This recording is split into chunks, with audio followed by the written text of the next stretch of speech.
Oh goodness, it's been a while since I did a morning video, and not this isn't just any morning video. This is the hopefully this is the start of something big. You see, and that's why I've got new glasses. What do you think, huh?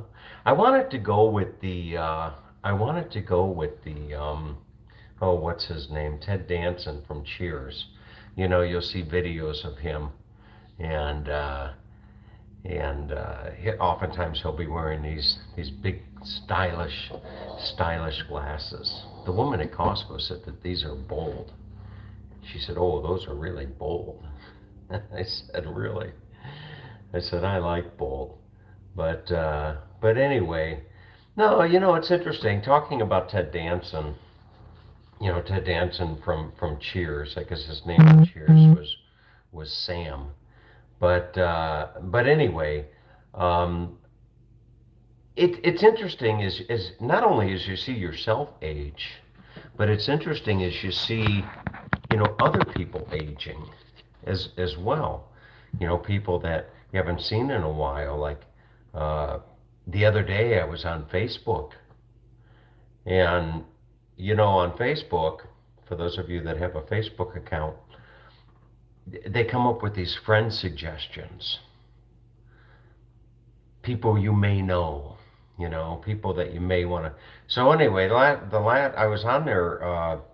I was on there a few days ago, and I saw a name in the list of suggested friends, and I recognized the name because it's a family name of a relative, and that was the only reason really that I thought to look at it, and I clicked on it to see who it was.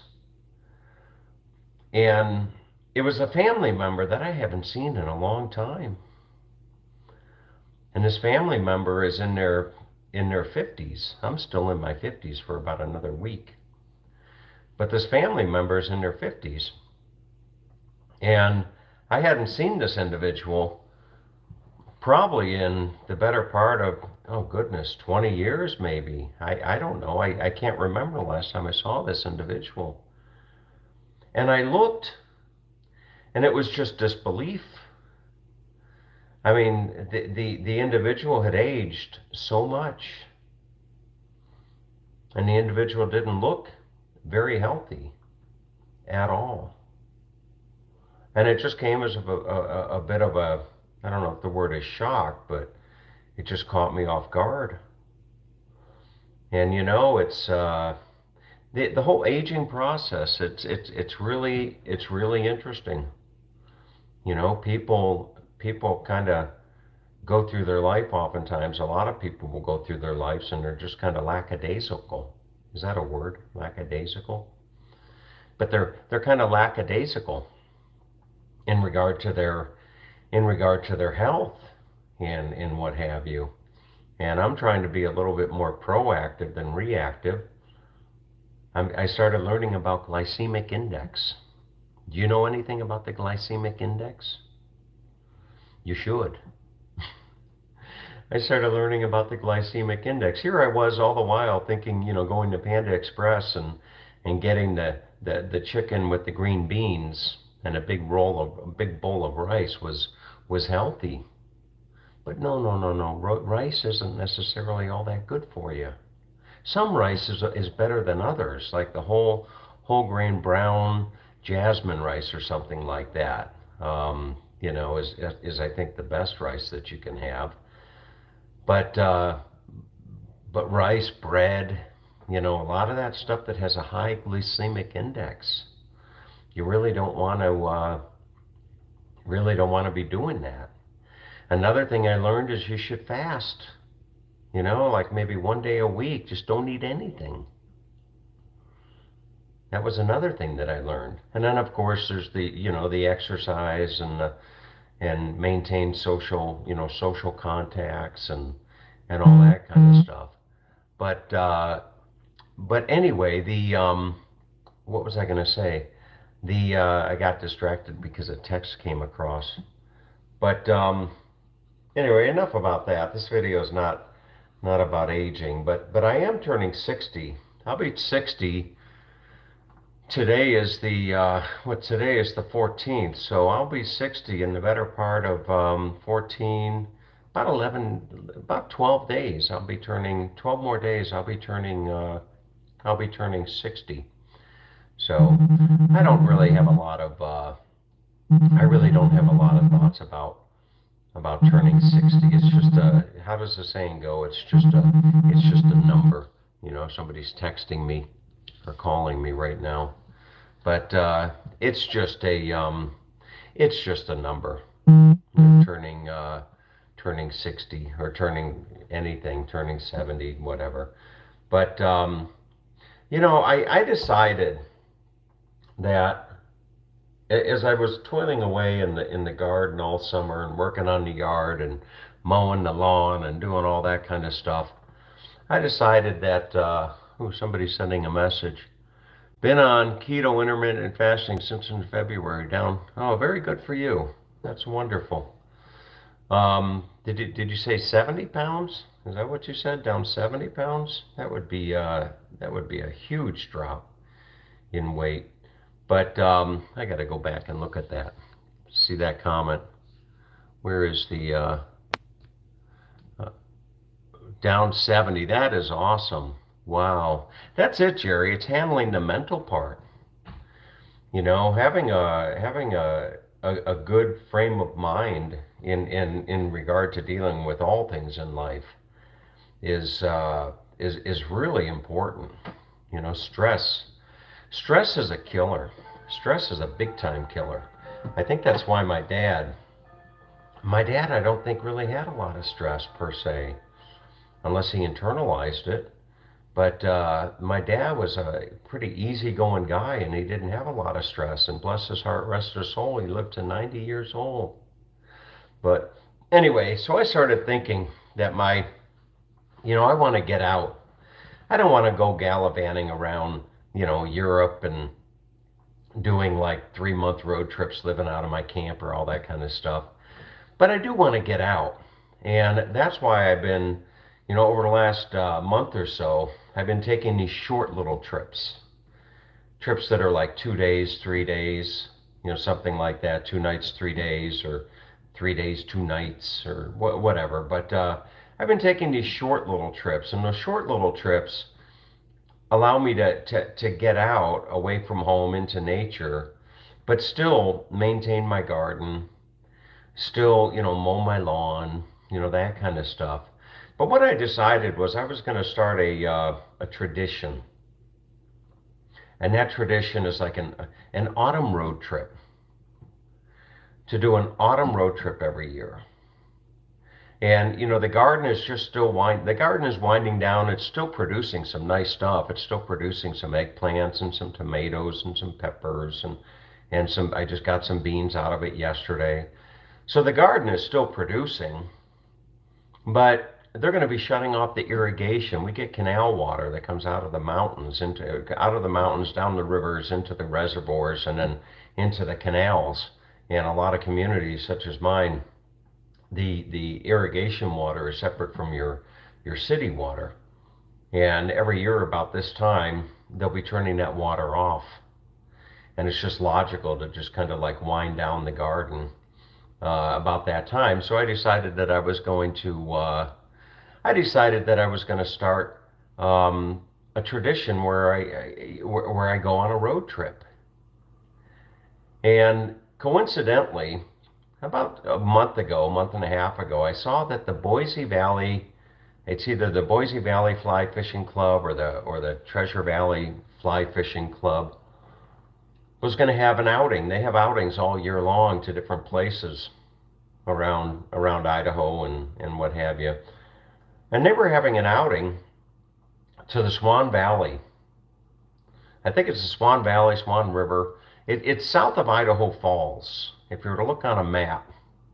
And I think there's a city down there called Palisades and Palisades Reservoir. But what somebody I think somebody said, is this the arrogant American? But Echo, what does the word arrogant mean? The adjective arrogant is usually defined as making claims or pretensions to superior importance or rights, overbearingly assuming, insolently proud. For more, ask me Let's to see give what you more that definitions for arrogant. is. This the arrogant American? Okay. All right. So yeah, this is the arrogant American. You know, everybody outside of America wishes they were an American. You know, they really do. Everybody. Everybody outside of America. They all dream of being an American. That's why they want to that's why they're fighting to get in here. But anyway, I'm just joking. I'm joking, okay? I've traveled the world. I know that's not the case.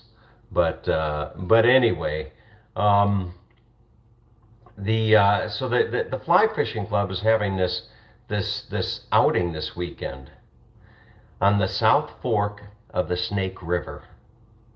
The South Fork of the Snake River. And it's going to be a beautiful outing. I don't know how many people are going to be there. There'll probably be about the better part of maybe 20, 2 dozen, maybe 2 dozen, maybe 3 dozen people. And I'm staying at, if you were to Google it, the Hover, it's Hover, Hover Camp, and it is just, hmm, I think it's formally known as the Rendezvous Campground. But you can Google that, the Hover Camp. It's about a 5 hour drive from here, and the so that'll be a 5 hour drive, and then I'm there for 3 nights: Thursday, Friday, Saturday, and then Sunday I'm taking a trip. Uh, you do, huh? I love Australia. Hey, I'll tell people that I always get sidetracked on my thoughts. If I came back, if I had the opportunity right now to move to Australia, I would. If I had the opportunity to move to Australia and just have it be a nice, simple transition, I'd probably move to Australia. I would. I'd move to Australia. And I got to tell you that probably one of the places I would move would be the WA, Western Australia. I would. I'd probably go over somewhere along either south of Perth or north of Perth. That's probably where I would go. I might consider Adelaide. Adelaide wouldn't be too bad. Queensland would be too hot and muggy. I don't do humidity. But anyway, back to the trip. So Sunday morning, I'm going to wake up and I'm going to go up to Bozeman. Hmm. I'm going to go up to Bozeman, and I'll probably only be there a day or two. My whole trip is going to be about a week. I'm going to go up to Bozeman. I've never been to Bozeman. I really want to see it. And then from Bozeman, I'm going to go over to Missoula. I might go up towards Helena. I've never been to Helena before. I might go up towards Helena on my way to Missoula. All the while, I'm going to stop and call on clients because then I can write off the mileage because it's a business trip. I'm going to call on clients. And then from Missoula, I'm going to go see our old friends Colin and Holly over in Post Falls in Idaho by Coeur d'Alene. This is all Lord willing, mind you. And then from Coeur d'Alene, I'm going to come back down through what is it, Lewiston or something, Hell's Canyon. I'm going to come down through Hell's Canyon, and then back down, through McCall and back home to here, and it'll be probably the better part of a week trip. I'm thinking. So it's going to be a nice trip, and I'm going to do a series of videos along the way.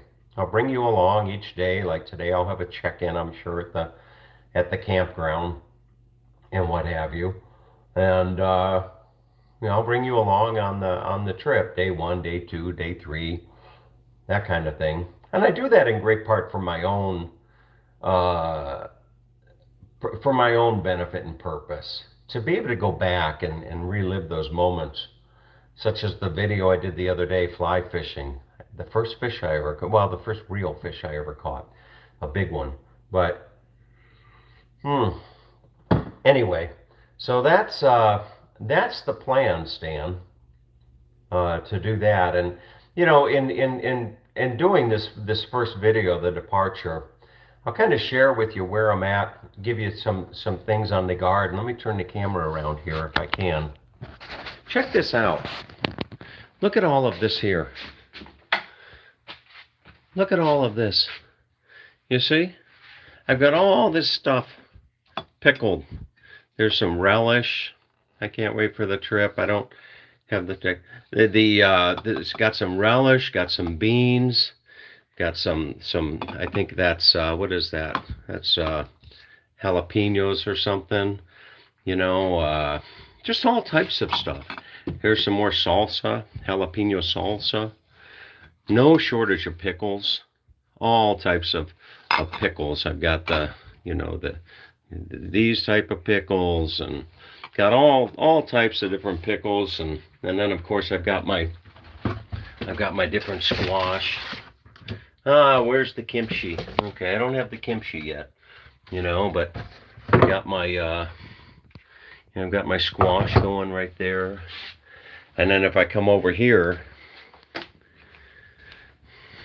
look at this. Come over here. Ta-da. You see all my spuds? Look at all my potatoes. I don't know, that's got to be about 10 pounds, 15 pounds.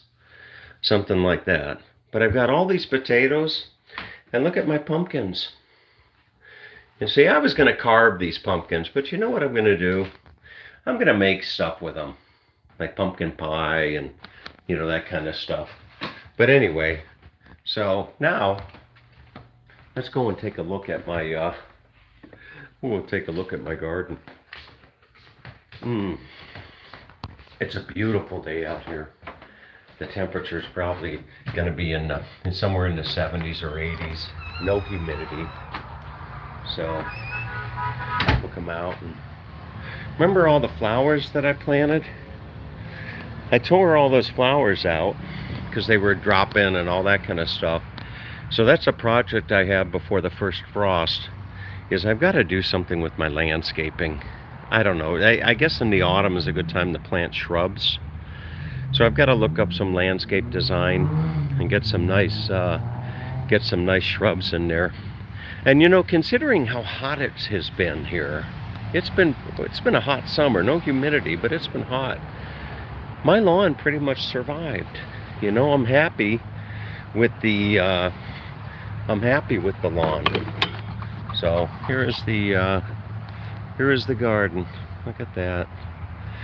My plan also, maybe this in the autumn here, is to put in a beautiful flagstone patio right out in front of the shed.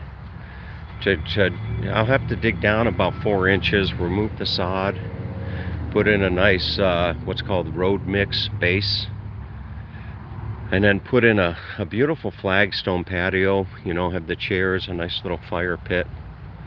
But so the garden, I've got mixed emotions about the garden. It's been a great year. It's really been a great, bountiful year. There's some things that didn't do as well as I had hoped, and that would have been the mostly my squash and my melons, but my cucumbers were just prolific. But this is in Idaho, my friend. This is in Idaho. But look at look at some of this stuff here as I share this with you.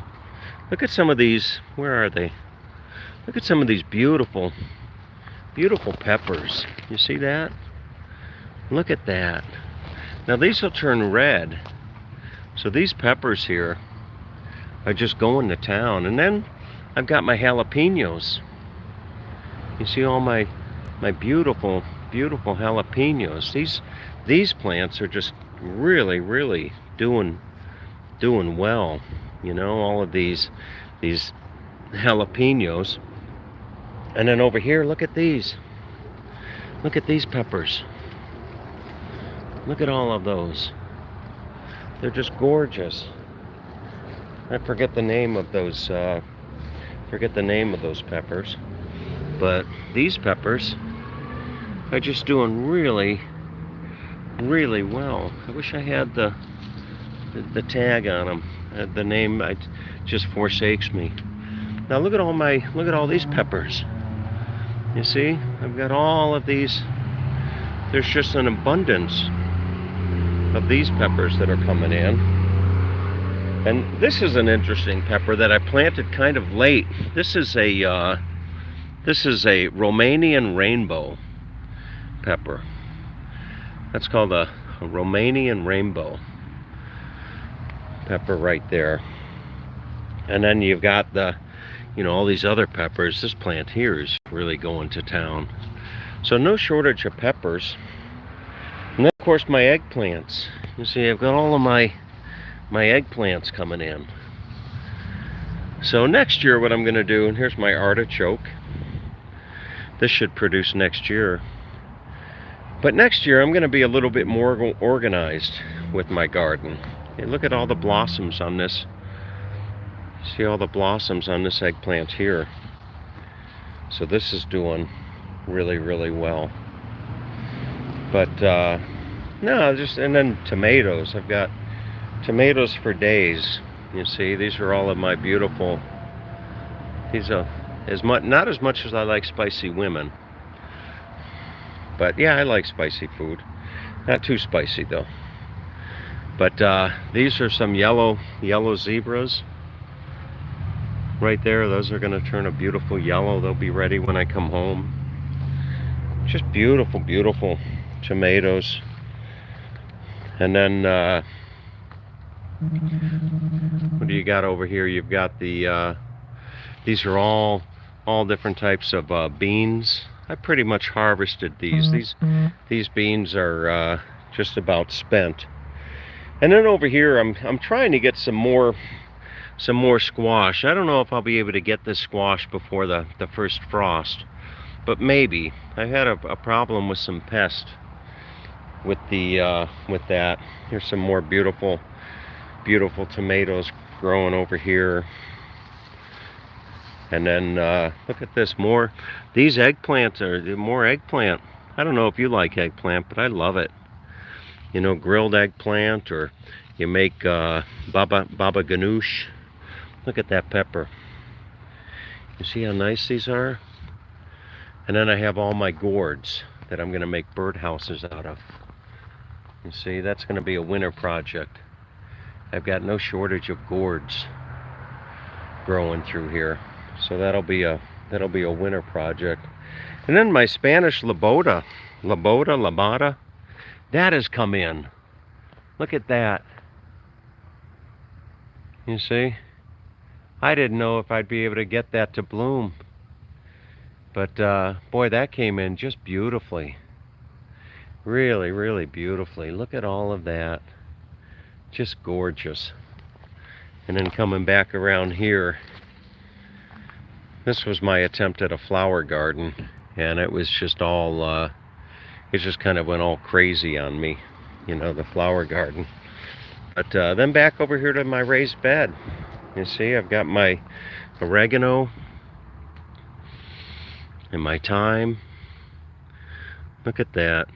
There's my thyme. This is going to be my herb garden next year.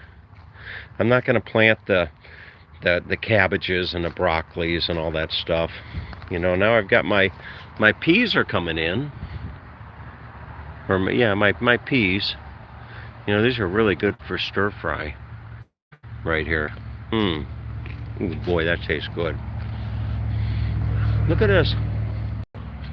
You see all my beans. Look at all the beans that are here. You see? So, more jalapenos. So the garden is still producing. It really is. The garden is still producing really, really well. I've got my, what is this? My parsnips. All my parsnips are growing here. More beans back here growing up the back. Yes, sir. So there's my birdhouse. That something maybe a little bird will call that home. But no. So that's it. And look at the lawn. You see the lawn is held up.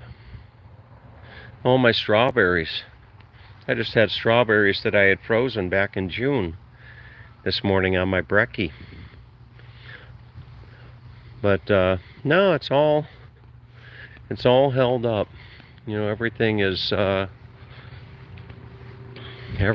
nice. It's been a nice summer. But I am as I actually close that door right there. So it's been a wonderful, wonderful summer, and I'm actually looking forward to the change of seasons. Change of seasons out here in Idaho is not like the change of seasons in some other parts of the country where I've lived. You know, out here it's more of a gentle transition. So now I've got the rig. I was up at 6 o'clock this morning getting this all dialed in for the trip. So it's gonna be look at that. See my plate there, Tomo. See, I brought my Aussie name with me back to America. But no, I've got the camper all set up and ready to go. Yes, sir. Kind of a mess right now, but this is gonna be home for the next several days. I just kind of throw stuff on the bed. That's kind of an easy way to transport it when I'm moving. But that's about it, folks. I'm just gonna lock this camper up, and I'm gonna be hitting the road here in just a minute. If you have a look at that, you see the happy camper. But if you have the chance and the interest, check out that movie. It's called the Rocky Mountain Fly Fishing Highway. The Rocky Mountain Fly Fishing Highway. It's a wonderful film. Not too long. It's about an hour. And as I come on back in the house, but it's a wonderful movie, the Rocky Mountain Fly Fishing Highway. So if you have the opportunity, check that out. I'm going to be going on route. I'll be going on route 20. So I'll drive down and get on.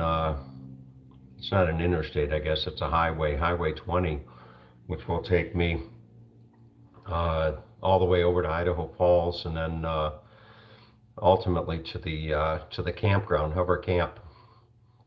So that's about it. I hope everybody out there as well. It's been a while since I did a video such as just kind of sharing my thoughts with you. But I hope everybody's well, and take good care, and let's hit the road.